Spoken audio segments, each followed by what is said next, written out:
back at that storm because the grace of Jesus was there. When the storm came, they started praying. They woke him that wake up. We are getting distracted. And then he rose. He backed at the storm. And that raising of the water. And now they calmed down.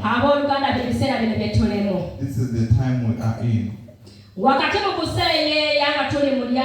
Amidst sailing in the boat. Amidst sailing in the marriage. Amidst sailing as with the job. We are in the Church of Christ today. And there is some that may come in the church. And the storm comes and stands. People gape and they see that it is big before the Lord.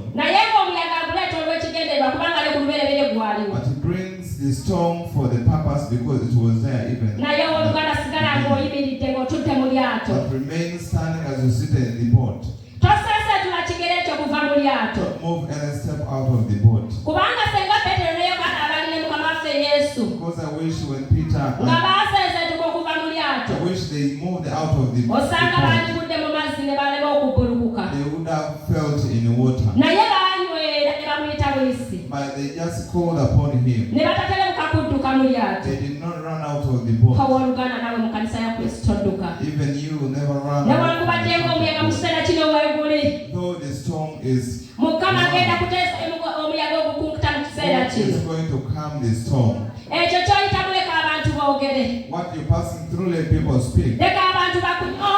Let people despise you. Let people mock you. There is something in the church. They call born again, but our master did not sing. Our master never sings. But we born again what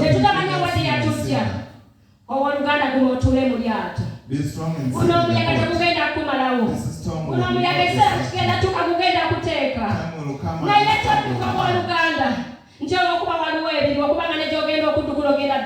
Even where you're going to run to, you'll find them. You're running out of the church because of the and you say the Lord can. There's nothing like this that fails God.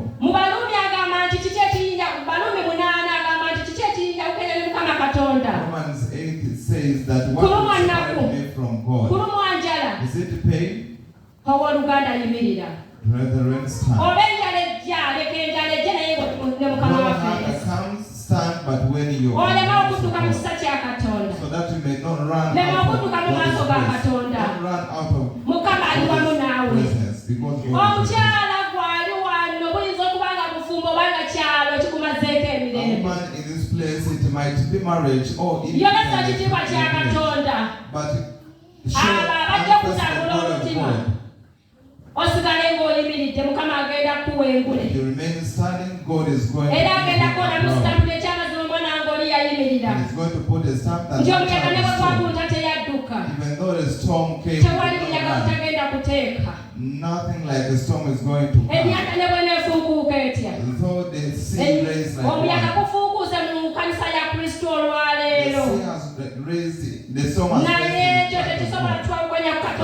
But it cannot separate us with our God.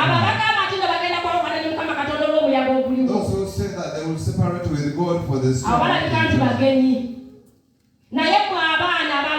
But you children who God saved, stand and sit in the boat.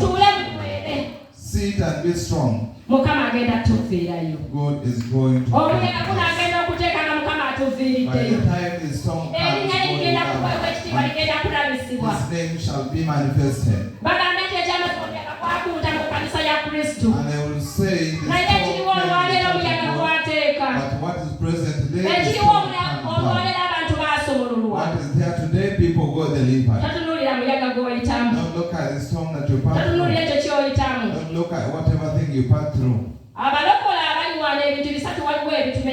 Born again in this place, they have like 3 things that make us out of God's love.